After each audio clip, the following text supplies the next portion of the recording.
utang na loob ko sa taong bayan. Kaya kahit kakampi ko, aawayin ko kapag talipanda sa taong bayan. Kahit nakakampi ko sa politika, kasama ko kahit ngayon. Nagtatanggal ako kahit kakampi ko kapag piniperwisyo tao. Kasi ang gobyerno supposed to be sinasandalan ng tao. Hindi yung kami-kami lang mga politiko ang mga nagkakasunduan. No? Dapat ang pinagkakasunduan namin yung tao. Kaya Ayan. Finish na si Ate Lacona at si Kuya Yol Servo. Ayan na. Nagsasalita na si Yormisco Moreno. Ano pang inaantay nyo dyan? Maglinis-linis na kayo ng mga kalat nyo. Yung mag-alsa balutan na kayo at yung mga gamit nyo yan, pakitabi-tabi na lang.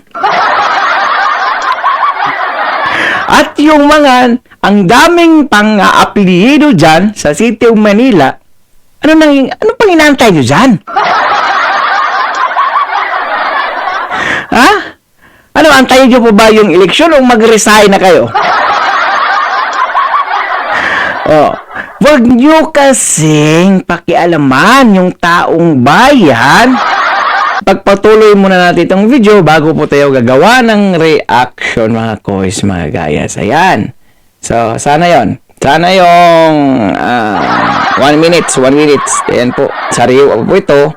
Post po ito ni Yormisco Moreno sa kanyang Facebook page, mga kois, mga gayas.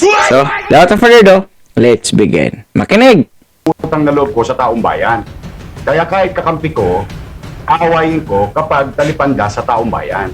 Kahit nakakampi ko sa politika, kasama ko kahit ngayon. Nagtatanggal ako kahit kakampi ko kapag piniperwisyo tao. Kasi ang gobyerno supposed to be sinasandalan ng tao. Hindi yung kami-kami lang mga politiko ang mga nagkakasunduan. No? Dapat ang pinagkakasunduan namin yung tao. Kaya never ako magdadalawang isip, never akong lalaban sa mga politiko, kalaban o kakampi kapag sinasagasaan na interes ng tao. Because ang naglagas ng tao, I owe it to them. Kailangan may boses sila sa gobyerno. Kailangan na meron na makikita silang pagmamahal. Hindi yung mahalan lang ng politiko. O sa akin, ano lang yun, incidental lang yun sa politics. Politics is part of it. But it's all about governance. Now, if we cross that crossroad, intersection, at mamimili ako, kakampi sa politika, kapakinabangan ng tao, ay doon ako sa kapakinabangan ng tao. And no ifs, no buts. And in fact, Tony, I paid the price for so many instances. Naku, Diyos ko, pinako ako sa krus ng mga kalabang ko sa politika. But that's, part of what you call politics. Again, I don't owe them anything. I'm happy working with them as long as it serves the purpose of serving the people. Pag hindi na doon papunta, ay lumalayo na tayo. And I'm not ashamed of that.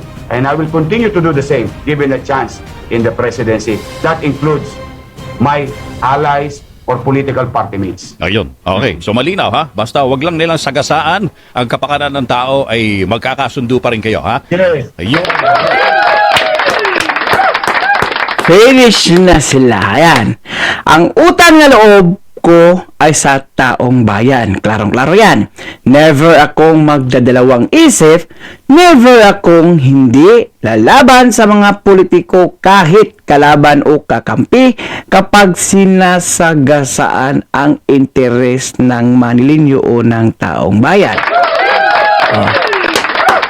So, lagi po nating sinasabi yan, mga kois, mga gayas, na hindi babalik ang butihing Yormisco Moreno kung kampante yung taong bayan sa kasulukuyang administration.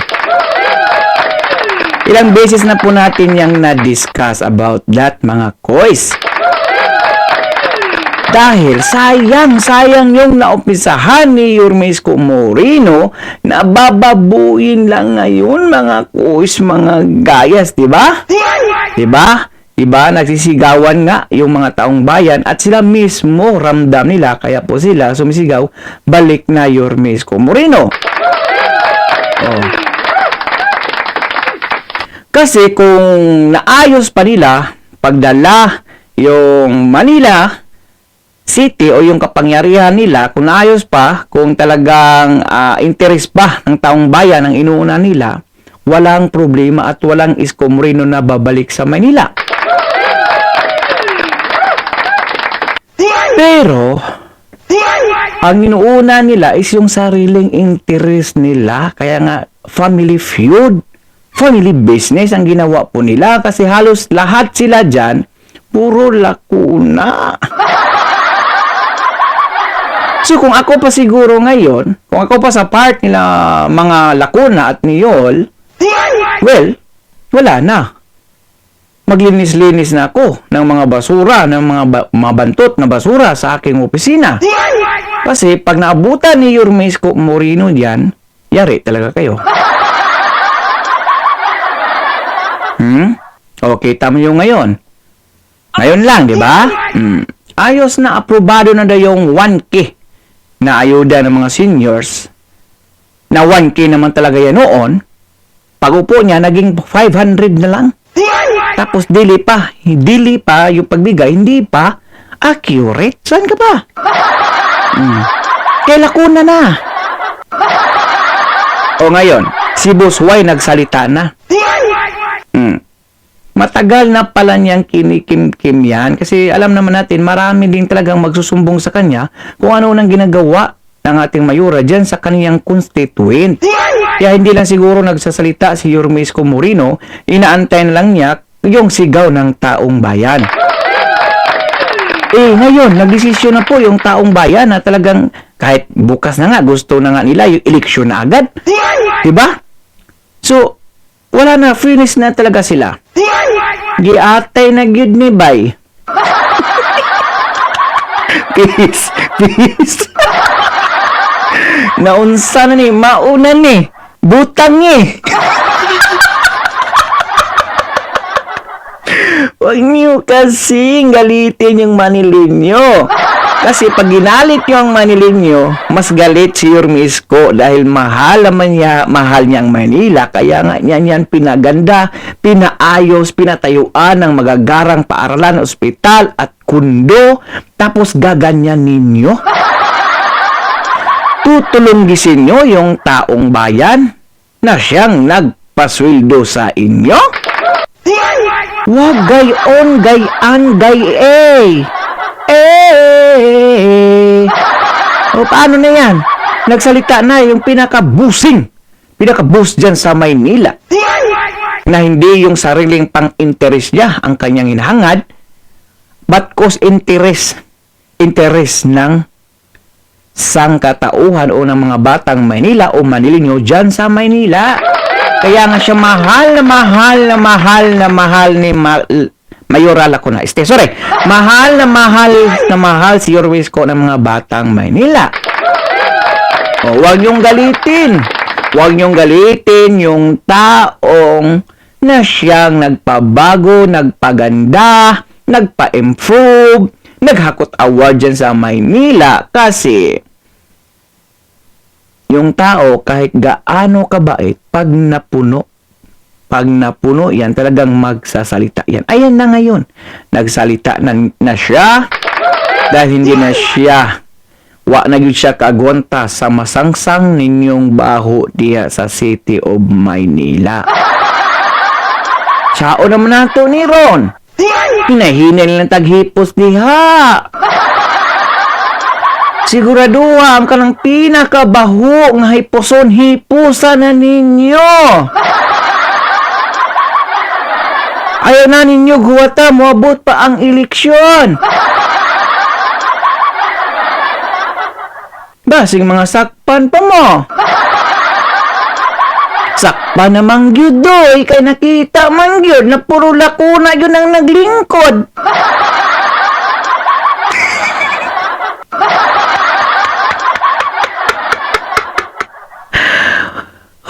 Paano na yan? Ang utang na loob ko sa mga tao, wala ko nagduha-duha. Ano to? ang utang ko sa ang utang na loob ko sa mga taong bayan, wala ko nagduha-duha na akong kalabanon ang mga politiko o mga kauban nako sa akong parte na ligsan ang interes sa iyang mga tao. So karon, huma na sila. Finish na sila. Unsa pa may inyong gihuwat diha sa City Hall?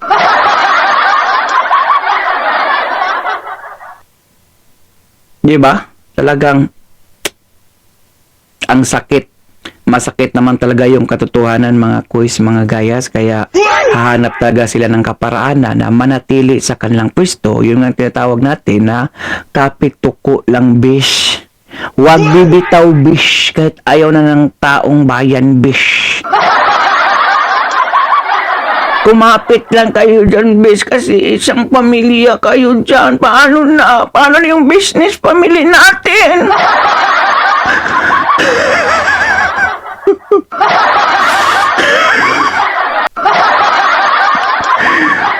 Kaya sisiraan lang natin si Isko kahit anong kasiraan niya para manatili tayo sa ating pwesto.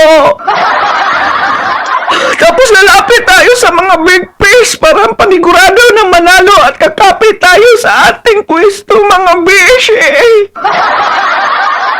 Mga madi, tama na yung ka-artistang kadramahan nyo dyan.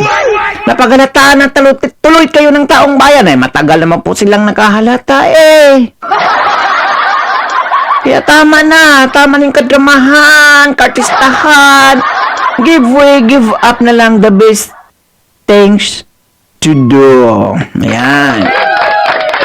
Dahil umabot ka sa dulo ng ating video, may karapatan ka pong mag-lectures and subscribe. So for now, I'm God. Manila, God first, God bless all, peace. Your me is coming back to town. Utang na loob ko sa taong bayan. Kaya kahit kakampi ko, aawayin ko kapag talipanda sa taong bayan. Kahit nakakampi ko sa politika, kasama ko kahit ngayon.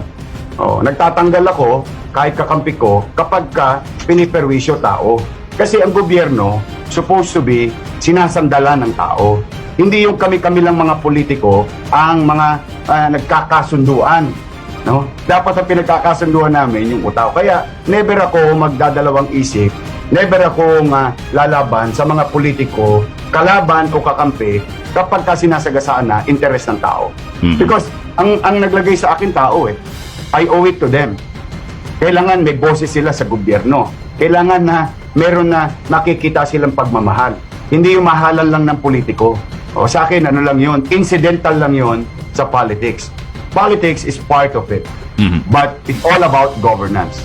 Now, if we cross that crossroad, intersection, at mamimili ako, kakampi sa politika o kapakinabangan ng tao, ay doon ako sa kapakinabangan ng tao. And no ifs, no buts. And in fact, Tony, I paid the price for so many instances. Naku, Diyos ko, pinako ako sa krus ng mga kalabang ko sa politika. But that's, part of what you call politics. Again, I don't owe them anything. I'm happy working with them as long as it serves the purpose of serving the people. Pag hindi na doon papunta, lumalayo na tayo. And I'm not ashamed of that. And I will continue to do the same given a chance in the presidency. That includes my allies or political party mates. Ayun. Okay. So malinaw ha? Basta wag lang nilang sagasaan ang kapakanan ng tao ay magkakasundo pa rin kayo ha? Yes. Ayun. Alright. Our hearts beat to the city streets. We began to feel the fire.